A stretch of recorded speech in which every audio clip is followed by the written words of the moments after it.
Hola a todos, bienvenidos a una nueva edición de Hablemos de Producto, el espacio donde exploramos el mundo del producto con líderes que están transformando la industria en la región. Hoy tengo el gusto de platicar con Matías Lascano. Él es Chief Product Officer y Chief Marketing Officer en Destácame, una plataforma que empodera a millones de personas en Latinoamérica a través del acceso financiero responsable. Matías tiene una trayectoria única, ha liderado áreas de producto, marketing y operaciones, y hoy está al frente de una estrategia integral centrada en el usuario y el crecimiento. Matías, bienvenido a Hablemos de Producto. ¿Cómo estás? Hola Víctor, muchas gracias por la introducción. ¿Todo bien acá? ¿Tú qué tal? Muy bien, gracias. Te estaba platicando que estoy de base en Austin, Texas. Soy mexicano. Me comentabas también y hacías esta analogía de la etapa del camello que me resonó bastante, que a veces las empresas, sobre todo de tecnologías emergentes, están en esta etapa en la que hay que seguir avanzando, hay que seguir resistiendo. Y bueno, me da gusto que estés por acá y que hayas aceptado la invitación para compartir más acerca de tu trayectoria y experiencia. No, a ti, gracias por la invitación y la verdad que feliz de poder compartir lo que sea útil, lo que sea de tu interés y también de, obviamente, tu audiencia. Y si hay algo que les haga clic, ya me siento por pagado. Así que feliz de poder conversar. Para arrancar, ¿cómo fueron tus primeros pasos en el mundo de producto y marketing? ¿Recuerdas algún momento clave que haya definido tu transición hacia roles de liderazgo estratégico? Sí, a ver, la verdad que fue bastante radical. Me considero una persona que está siempre como con ganas de aprender cosas nuevas y está muy abierta a recibir y muy dispuesta a hacer preguntas. Y hay algo que tú tal vez omitiste intencionalmente en tu introducción de mi experiencia, pero yo vengo de una industria totalmente distinta. Yo la primera mitad, incluso más de la primera mitad de mi carrera, yo trabajé como consultor de obras subterráneas. Yo trabajaba en un mundo totalmente distinto a este mundo digital y financiero. Y en un minuto decidí hacer un giro y buscar una solución que fuera más concreta para las personas. Me motivaba mucho un propósito que lo encontré acá. Y me vi en la obligación de aprender la terminología, los roles y las funciones de una industria que yo no conocía. Entonces, desde el principio, que mi primer rol fue como Product Manager, eh, en un proyecto que era exploratorio en su minuto, me tocó ir a investigar, buscar referentes, literatura, y en el fondo empezar a absorber conocimiento de esta industria. Y eso, mi primer acercamiento fue al mundo de producto. Y ahí fui iterando en distintos roles porque de producto sé hacer country manager, que significaba también hacerme cargo de toda la línea comercial, de relación comercial y de acompañamiento y soporte a nuestros usuarios, después gerente de operaciones y luego ya viene la etapa de marketing y producto nuevamente. O sea, ha sido como un vaivén en distintos roles donde en cada caso he podido ir eh, adquiriendo o intentando absorber más conocimiento y nutrir mi perfil para que sea valioso tanto para la empresa como para la industria. ¿Cuál fue el mayor diferenciador que te topaste de pasar de estar construyendo cosas en el mundo físico a ahora productos digitales? Mira, diría algo que me fascinó, que es la agilidad, es el ritmo. En el fondo, los proyectos que yo llevaba en el mundo de la construcción eran fascinantes, ambiciosos, mega proyectos en algunos casos, estaba involucrado ahí, y el impacto era significativo, pero esta agilidad de poder aprender, no personalmente solo, no solo personalmente, sino que aprender del usuario, aprender del cliente, poder probar, poder experimentar, obtener contenido y ir mejorando, iterando una propuesta de valor, es algo que fue radicalmente distinta, con un dinamismo extraordinario y que si se aprovecha bien te permite crecer muy rápidamente. Yo, cuando entré a Destacame, me relacionaba con el equipo comercial que llevaba las relaciones con la banca y muchas veces me decían, oh, es que la banca son muy lentos para tomar decisiones, de repente tienen estructuras muy burocráticas.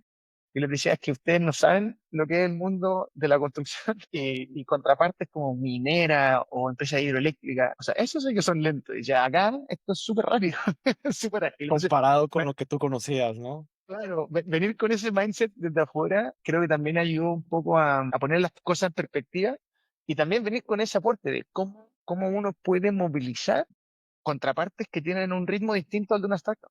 ¿Sí? Y hay que lograr, en el fondo, poder encontrar esos gatillos, esos incentivos que te ayuden a ir movilizando y generando colaboración, y que en nuestro caso es clave. Estás en un rol poco común, como tú dices, liderando producto y marketing. ¿Cómo se complementan estas áreas bajo una misma visión? A ver, te diría, Víctor, que para mí ha sido, o sea, probablemente llevo como un año y medio desde que tomé el rol de CMO, que fue, lo tomé solo ese rol primero. Ya fui poco más de 6 meses Chief Marketing Officer, exclusivamente. Y eso para mí ya fue un cambio radical, porque yo siempre había estado como contraparte del equipo marketing, nunca había estado dentro del equipo marketing. La necesidad de la empresa, de nuestro contexto, en el fondo fue una invitación a tomar un desafío que desconocía. Y eso ya fue un desafío en sí mismo y me invitó o me permitió ver cosas eh, que tal vez muy necesarias en el fondo de levantar, de desempolvar y poder mirar con más nitidez. Y era la relevancia de que el equipo de marketing estuviera súper compenetrado con el producto y hablar el mismo idioma y que el conocimiento, en nuestro caso, o mi visión de lo que debe ser un product manager es particularmente experto en un segmento, en una necesidad, en un problema. Entonces, la relevancia de que esa expertise esté conectada con marketing es fundamental, porque es esa expertise la que te permite comunicar y empatizar una propuesta de valor hacia afuera o profundizar en esa propuesta de valor hacia adentro a través principalmente de la comunicación, que es donde marketing tiene que ser realmente fuerte. Entonces me empecé a dar cuenta de este problema, de esta necesidad. Y fue un desafío que tomamos como equipo de marketing y empezamos a elaborar. Por cosas del desarrollo de la empresa, fue que nos planteamos de nuevo una oportunidad de reorganizarnos. Y de hecho yo fui promotor de poder unir estas gerencias, estas dos áreas, producto y marketing. Y el objetivo principal era justamente poder tener el end-to-end, poder decir, yo quiero que mi relato como empresa sea consistente desde la publicidad hasta la fidelización. Y quiero que eso se viva y sea armónico en todo el ciclo de vida de nuestros clientes. Bien. Y ese era un poco el objetivo de unir estos dos departamentos. Como dices, pienso que hay mucha correlación. Es común que los equipos de marketing no estén tan conectados a producto y se crea ahí una desconexión porque llegan muy buenos leads, llegan leads que están previamente filtrados, previamente calificados, pero producto batalla en convertirlos o en retenerlos. ¿Qué retos has encontrado al alinear los objetivos de adquisición, retención y desarrollo de producto? Mira, uno de los retos que creo que fue un antes y un después, diría, en nuestra dinámica de trabajo, que de todas formas nos queda mucho por reforzar, pero tenía que ver en cómo teníamos modelos de atribuciones en marketing que en el fondo nos permitieran costear bien cuánto estábamos invirtiendo en adquirir un lead, pero eso lo conectamos con el comportamiento de ese lead en nuestro servicio. Y eso lo que eso nos permite hoy día es poder tener un seguimiento súper directo de el retorno de esa inversión. Eso nos cambió la forma de ver el negocio y de hecho cambió los objetivos de marketing. ¿Ya? En nuestro equipo de marketing trabajaba con un objetivo de costos. Tenía una métrica de costos y perseguía ese costo. Y de hecho hace tiempo que no lo estábamos consiguiendo. El costo de adquisición en marketing digital, que es nuestra principal fuente de adquisición, se ha ido encareciendo y nos estaba costando mucho llegar a esos números. Cuando empezamos a mirarlo de esta otra perspectiva, nos dimos cuenta que estábamos teniendo cobertura de esa inversión bastante rápida, un payback sano y un retorno de la inversión razonable que nos permitía en algunos casos escalar y en muchos otros nos hizo ver que teníamos que cerrar la llave de la inversión porque era inversión que no estaba siendo rentable, aunque los costos parecían sanos, pero era una inversión que no nos estaba dando retorno. Y es ahí donde eso nos habilita a tener una conversación con el equipo de producto y decir, esto es lo que estoy adquiriendo con este mensaje, con esta promesa, y resulta que no está convirtiendo. ¿Qué estás viendo tú en producto? ¿Cómo se está comportando esta persona?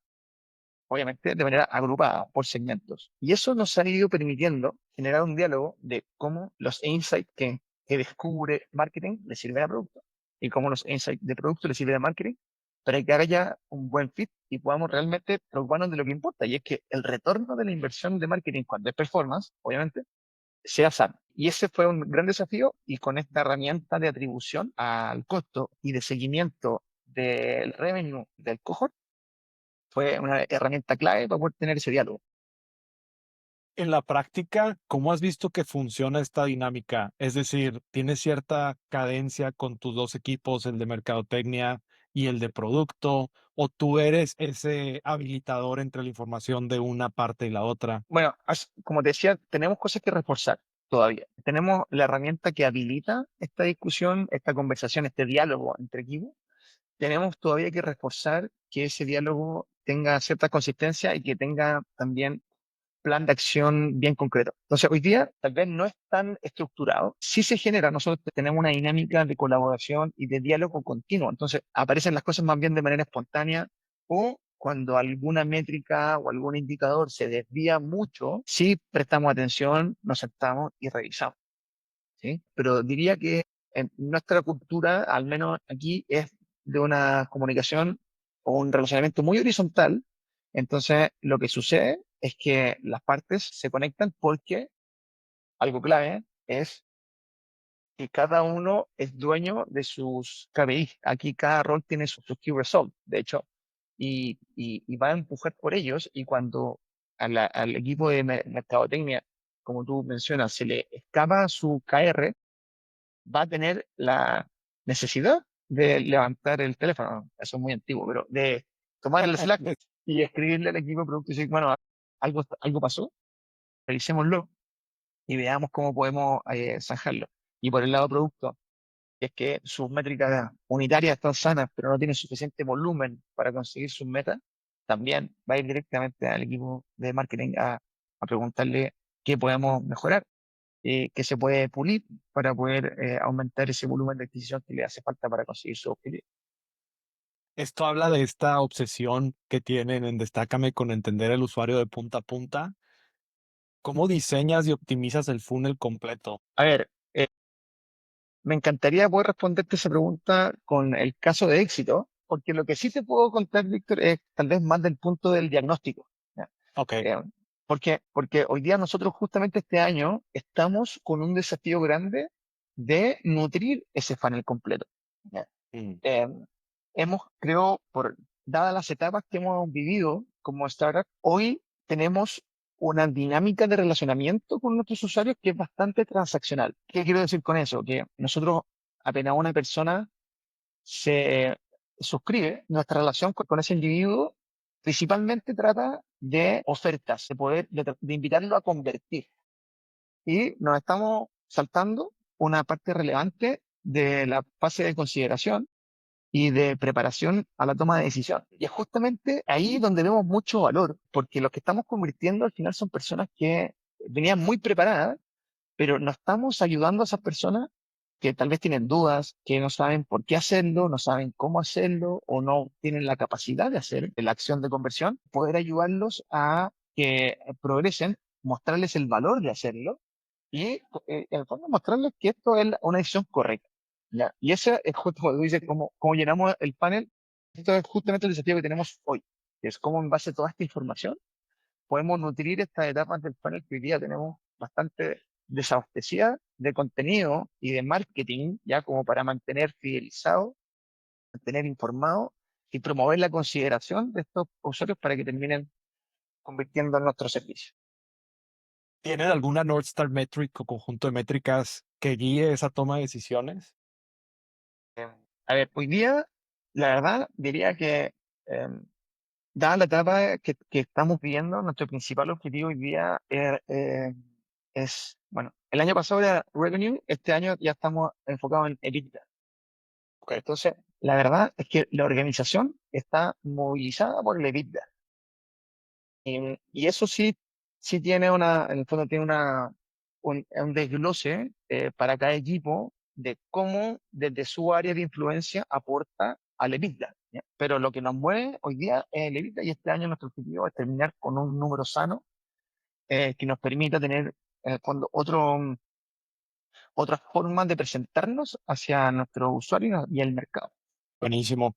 Qué importante como dices, alinearse con la métrica de la empresa y de ahí crear una estrategia para los equipos que llevas. ¿Han manejado o han construido growth loops o tienen alguna técnica para experimentar, como decías, en estos cohorts, loops virales o algo similar? Me encanta tu pregunta. Esto lo voy a tomar más desde un punto de vista más personal, porque porque a mí, como te decía, en esta experiencia del último año y medio, que me involucro en marketing y luego en producto, la verdad que me empecé a plantear muchas preguntas de cómo, cómo se articula esto, ¿ya? ¿Cuáles son los frameworks para que esto funcione? Desarrollando alguna idea propia. Y la verdad que me encontré con documentación, mucho material tenido de valor del mundo del growth. Y la verdad que me ha fascinado, ¿ya? O sea, yo ya un tiempo profundizando estos conceptos y son conceptos que tenemos que interiorizar todavía en, en nuestra organización.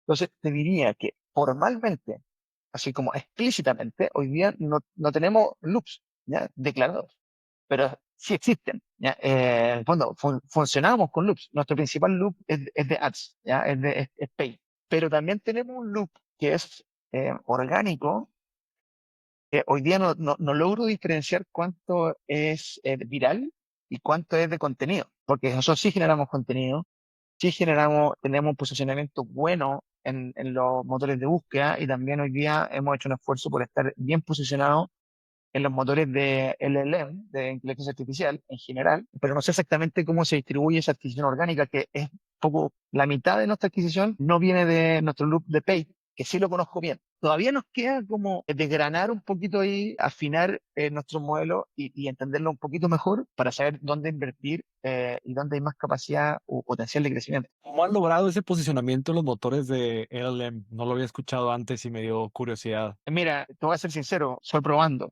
O sea, lo que sí hemos visto, nosotros generamos cierto contenido a nivel de blogs, etcétera, que no nos había generado un impacto en los motores más de inteligencia artificial. Sin embargo, cuando comenzamos a generar contenido en el mundo de las redes sociales, más de contenido, de valor, con palabras clave, con un buen copy, eso nos generó un cambio. Y la forma en que tú le preguntas hoy día a cualquiera de estos motores, ¿qué es Destácame? Si Destácame es confiable. Hay muchas personas que tienen temor de que sea un fraude. Nosotros, parte de nuestros servicios tiene que ver con el pago de morosidades, de deuda morosa. Entonces las personas tienden a desconfiar. Cualquiera de esas preguntas hoy día se responden muy bien en cualquiera de estos motores, ¿ya? De hecho, estamos súper orgullosos, o sea, contentos porque creo que es cada día una herramienta que las personas ocupan más para responder sus inquietudes y hoy día hemos logrado darle las respuestas que necesitamos, porque sinceramente, y no lo decimos nosotros, lo dicen nuestros clientes, somos confiables, somos seguros, somos una solución excelente. Tenemos un NPS de 75 puntos, que en nuestra industria es extraordinario. Entonces, como que tenemos evidencia suficiente para mostrarnos como lo que somos y nos estaba costando. Y ahora encontramos como al menos un buen camino. Qué interesante y muchas felicidades por ese NPS. Como dices, no es común escuchar que sea tan alto en la industria de servicios financieros. Y mencionabas que has sido country manager, CEO y ahora lideras producto y marketing. ¿Qué has aprendido sobre formar equipos de alto rendimiento? Muy buena, una muy buena pregunta, que he aprendido mucho, la verdad. Porque además, de cierta manera, los equipos tienen distintas características. También me ha tocado liderar personas de distintas culturas. No solo en Destácame, yo estoy situado en Chile, la headquarters está en Chile, y acá ya tenemos distintas nacionalidades, pero además tenemos operaciones en México.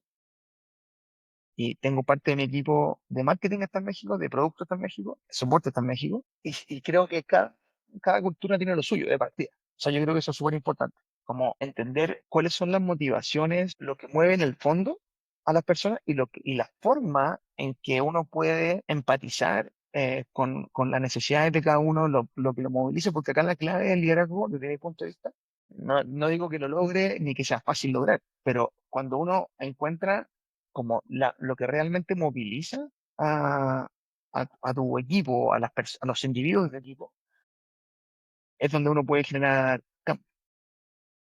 Yo sí he aprendido la costumbre de tener uno a uno frecuentes, donde no se habla necesariamente de trabajo, poder atender inquietudes personales, si es que la persona lo quiere así. En el fondo, es un espacio que la agenda la lleva mi equipo. O sea, cada individuo de mi equipo lleva la agenda en uno conmigo. Yo llevo mis inquietudes, pero van al final.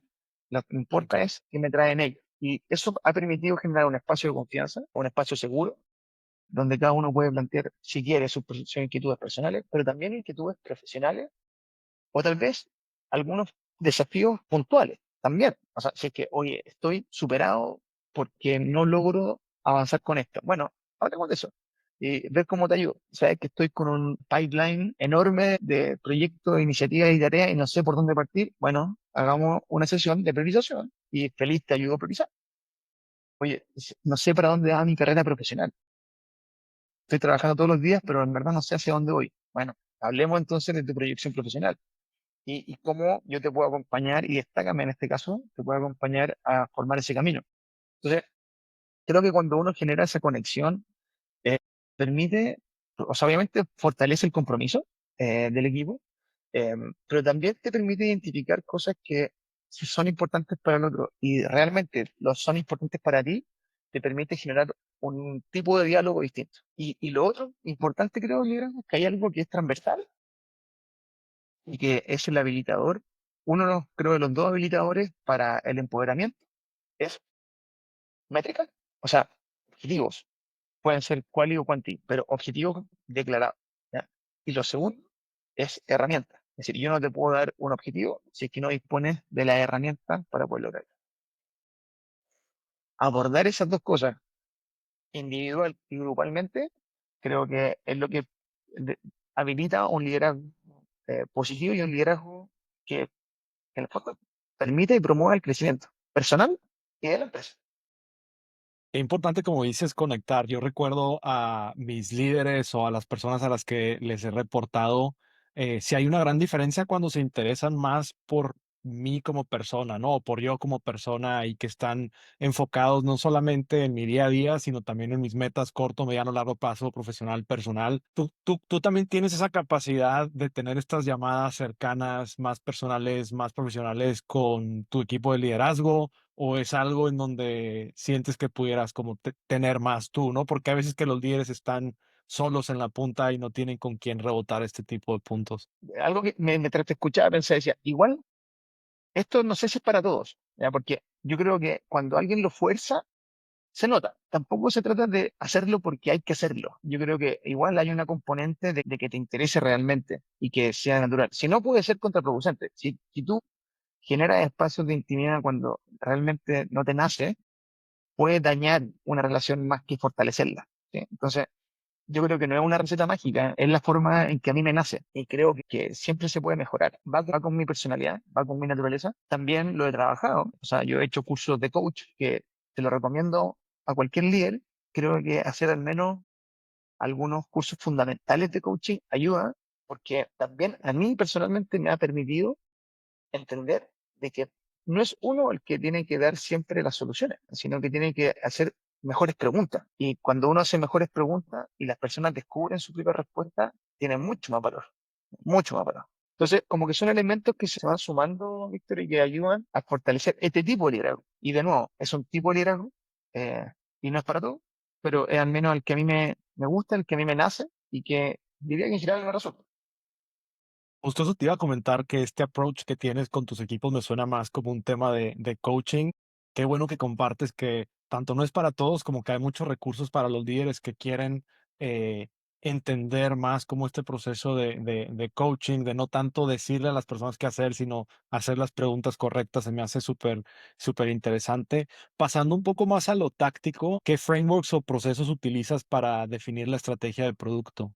A ver, hoy día ya nosotros, o sea, tenemos metodologías de trabajo internas que están, la verdad que están basadas principalmente en experiencia de usuario. ¿Qué quiero decir con esto? De hecho, nuestra historia acá es bastante así. Tú decías que conocías Destácame, que te había tocado escuchar algún pitch nuestro en nuestro origen, probablemente, hace 10 años o algo así. Y lo que ha pasado es que esa propuesta de valor ha evolucionado enormemente, ¿ya? Enormemente.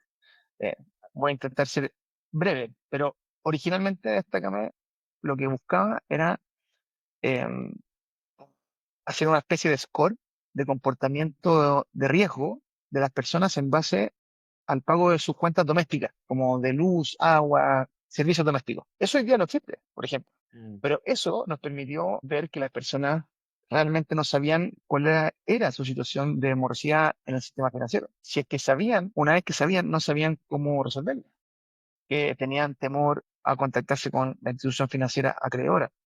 Y cada uno de esos feedback, de ese levantamiento, fue levantando oportunidades, ¿ya?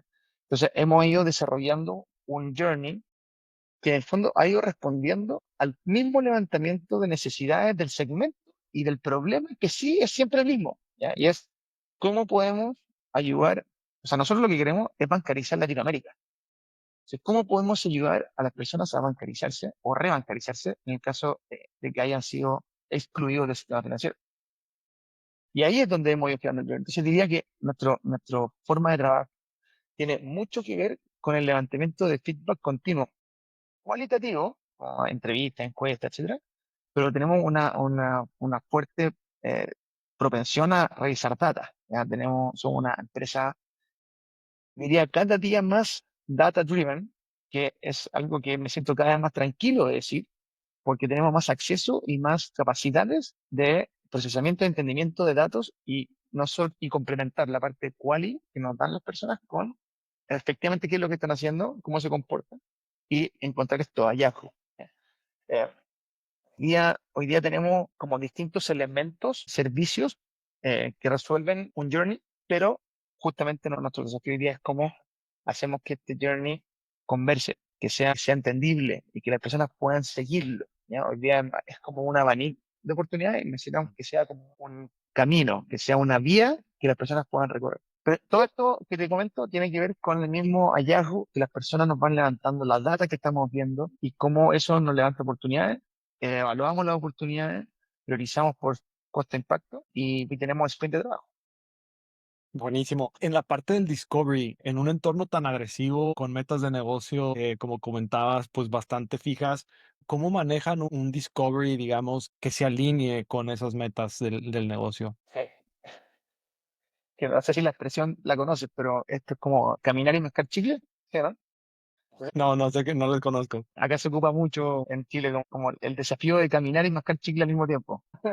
Sí, sí, sí, sí, sí, sí. Entonces, acá, claro, tenemos metas desafiantes, como te decía, este año relación a la EBITDA, y eso, en el fondo, tiene que ver con, tenemos una capa de proyectos o iniciativas que son incrementales, ¿ya? Y eso, este es un frame que armamos este año y que nos está ayudando mucho, que es, ¿qué cosas vamos a hacer que tienen bastante certeza del impacto que van a generar?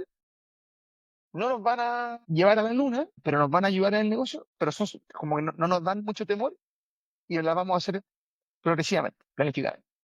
Y luego están las iniciativas, estas son las incrementales y las otras son transformacionales. Y las iniciativas transformacionales, porque por mucho que crezcamos con estas iniciativas incrementales, no vamos a llegar a nuestras metas, ¿ya? Entonces, esa es la necesidad que nos llama a hacer el discovery. Es decir, ¿qué cosas realmente no estamos viendo en el día a día y que nos pueden ayudar a llevar un salto de otro orden de magnitud y que sí nos permitan alcanzar nuestro objetivo, pero en estos casos sí tienen riesgo? Es decir, como son cosas que no conocemos tan bien necesariamente, que no son tan seguras, tenemos que tener dos, tres o cuatro en carpeta, cosas que si una funciona, bueno, nos ayude a cumplir nuestro objetivo, pero no nos vamos a jugar de una vez por cada una de ellas, sino que primero tenemos que articularlas bien, qué evidencia disponemos, qué hipótesis hay detrás, qué es lo que respalda que este proyecto sea exitoso, cada una de ellas, el impacto,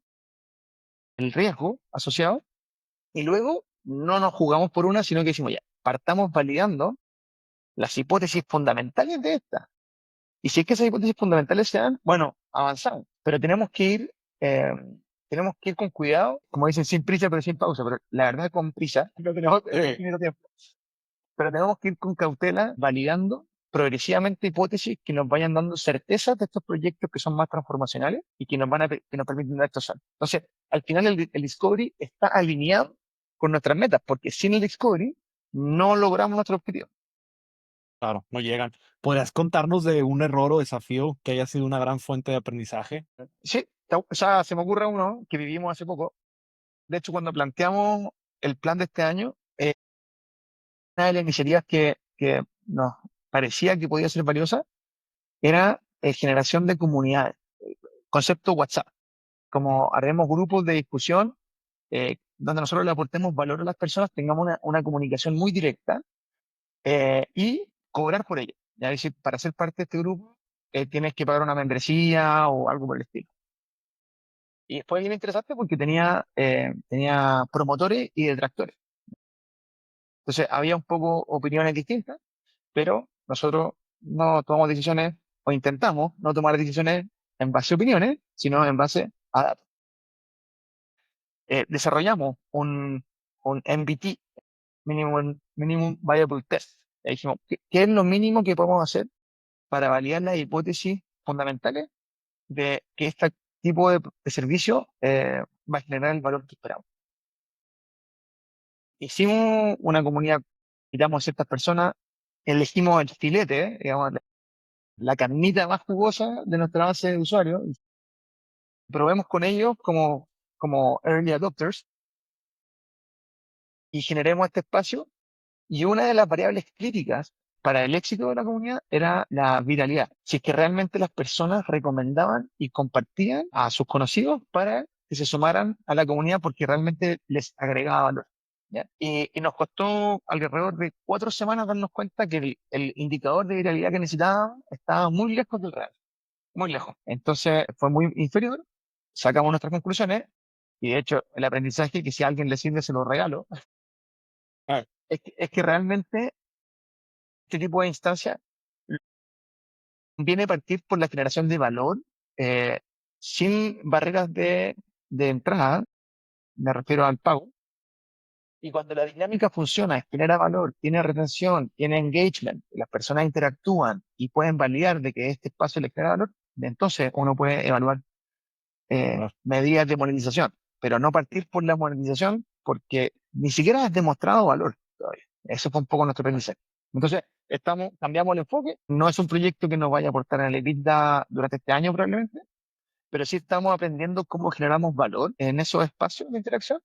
Y si es que el tiempo nos demuestra que existe este engagement, esta interacción con nuestros usuarios por ese canal, entonces nos vamos a plantear si es que hay un espacio y una oportunidad de monetización, no al revés. para reactivarlo o ponerle más foco.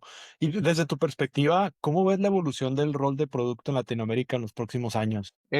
Bueno, una excelente pregunta. Yo la verdad, me cuesta dar una opinión fundada, Víctor, porque no es que conozca demasiado la realidad latinoamericana. ¿Ya? O sea, no he tenido la oportunidad de conocer distintas experiencias. Tal vez tú tienes mucho más que decir ahí. Te puedo dar una opinión desde tal vez la intuición, ¿ya? Ok. Más del feeling, ¿ya? Del gut feeling. Yo percibo de que, o lo que veo, por ejemplo, en webinars, en blogs, en podcasts, todavía veo incluso una falta de definición del rol. Yo no sé si el rol todos lo entendemos igual. Hace poco escuché un podcast por ahí, no lo voy a mencionar en particular, pero donde justamente hacían la diferencia entre el rol de product y el rol de growth. Y cuando hablaban de product, hablaban de la experiencia del NPS, la satisfacción del usuario, y yo estoy súper en desacuerdo con eso. Yo creo que el product tiene que buscar revenue, ¿ya? Y tiene una faceta comercial y tiene que lograr el product market fit. El product para mí es el que tiene que lograr eso. Y para eso tienen que entender el mercado, tienen que entender el segmento y tienen que crear un producto que venda. O sea, si es que no, no sirve. Entonces, por eso digo que incluso yo tal vez nunca vamos a llegar a eso, pero sí percibo que hay diferencias como en lo que moviliza a un product manager o un equipo de producto. Hay equipos de productos que tienen todo el equipo de ingeniería interiorizado, o hay equipos de productos que están dentro del equipo de ingeniería de desarrollo. No es el caso nuestro, por ejemplo. ¿Ya? Entonces, como que creo que no hay todavía tal vez como algo tan resuelto ahí, pero asumiendo esa realidad, lo que sí creo es que el perfil de producto debiera evolucionar, sobre todo pensando en el escalamiento que puede tener la capacidad de un product manager apoyado en la IA, ¿ya? El tema de los agentes de IA, yo creo que es una realidad de la cual tenemos que hacernos cargo y ser parte porque tiene un valor enorme para muchas funcionalidades, ¿ya? No para todo. Y también de nuevo, desde mi experiencia veo que tal vez eso ojalá le dé la capacidad al product manager de tener mucho más en su alcance de trabajo el discovery. He visto en algunas organizaciones, no muchas, porque de nuevo me falta conocer más experiencia, pero que el discovery está mucho más de la mano del equipo de soporte, el equipo de atención al cliente, se delega mucho y yo creo que es muy importante que el equipo de producto esté mucho más interiorizado. Porque el equipo de producto en general es mucho más asociado a la data, en el mundo nuestro tecnológico, ¿sí? Es mucho más asociado a la data, mucho más asociado al desarrollo, al código, como mucho más en esa línea, la experiencia, estar frente al computador. Cuando estamos dejando de lado lo que es sentarnos con los clientes, sentarnos con las personas, entrevistarse, no hacer encuestas, que no es lo mismo, ¿no? Entrevistarse con personas, vivir el proceso sentado uno al lado del otro. Bueno, muéstrame, ¿cómo te registras tú en esta plataforma? ¿Y qué estás entendiendo? ¿Qué te está costando? Ni siquiera preguntar, sino que mirar. Es decir, mira, hizo esto. Y yo juraba que todo el mundo hacía esto otro, pero él hizo esto. ¿Y por qué hizo eso? Ese proceso, que creo que es mucho más humano, no lo podemos olvidar. Y fíjate que no había preparado la respuesta, pero es interesante porque, por un lado, o creo que interesante, por un lado está cómo hacemos más AI, el rol, Ujú. y por otro es cómo lo humanizamos más el rol. Eh, O sea, como que tal vez ahí hay un equilibrio, es decir, cómo aprovechamos lo que es estos agentes, etcétera, para hacer trabajo o procesos o iteraciones, casos de uso. Hoy día uno puede hacer agentes que parezcan en perfil de un segmento de usuario y ver cómo se comporta. Uno puede hacer un montón de cosas con agentes virtuales, pero complementado con esta humanización del rol, la interacción uno a uno, persona a persona, entrevista, como te decía, y poder tal vez empaparse mucho más de lo que realmente pasa y lo que realmente sienten las personas, como la parte de la emoción, la parte del sentimiento. Creo que tenemos que fortalecerlo en ese perfil, en el producto, para que se complemente con estas herramientas de escalamiento que son la inteligencia artificial. claro, como la parte más humana, que esa difícilmente va a poder ser reemplazada por una inteligencia artificial y ese contacto, digamos, con los clientes. Antes de cerrar, Matías, ¿qué consejo le darías a alguien que sueña con llegar a un rol como el tuyo? Eh, pero bueno, a ver, entonces yo la verdad que, bueno, entre lo que uno busca y lo que se encuentra, ¿ya? Porque yo diría que la respuesta a eso está en la inquietud, en la búsqueda, ¿ya? Porque no pienso particularmente en mi rol, yo creo, he visto otros roles que comparten producto y marketing en otras empresas, pensé que eran menos habituales, lo he visto más, pero no sé si es exactamente eso. Lo que quiero decir que cualquiera sea el objetivo que alguien tenga, lo que creo que, el mensaje que me gustaría dar es la investigación, la búsqueda, el aprendizaje, no reinventar cosas. Yo la verdad que estoy anonadado por la cantidad de información y contenido que hay y donde ya lo han estructurado, la disposición también a invertir en mi desarrollo personal con cursos, con talleres, con mentorías. O sea, todos estos elementos hoy día son clave, creo, para poder seguirle ritmo al desarrollo de los negocios y al desarrollo de los perfiles profesionales. Entonces, si puedo dejar un mensaje, Víctor, después de esta como divagación, diría que es la búsqueda, es la búsqueda. Las cosas no llegan, hay que buscarlas. Entonces, ya sea como para cualquier tipo de rol, ir a buscar, investigar, aprender e iterar. Igual que un producto. Hablando de búsquedas, ¿dónde puedo encontrarte en la comunidad y seguir aprendiendo de ti? La verdad, o sea, hoy día el mejor lugar es LinkedIn. Así que ahí, Matías Lascano, eh, me puede encontrar. Feliz de seguir interactuando y al que tenga alguna duda y lo pueda ayudar con algo de lo que hemos conversado, me encantaría poder escucharlo y conversar. Eh, no soy demasiado activo públicamente, pero soy súper cuidadoso internamente, ¿ya? En el lado más del inbox. Así que cuenten con eso y tú también, Víctor, feliz de seguir dialogando. Muchísimas gracias, Matías, por tu generosidad y por compartir tanto valor el día de hoy. Ha sido un gustazo tenerte en Hablemos de Producto y a quienes nos escuchan, no olviden suscribirse, dejar su review y compartir este episodio si les sumó. Hasta el próximo episodio. Muchas gracias, Víctor. Nos vemos. Chao, chao. Bye bye.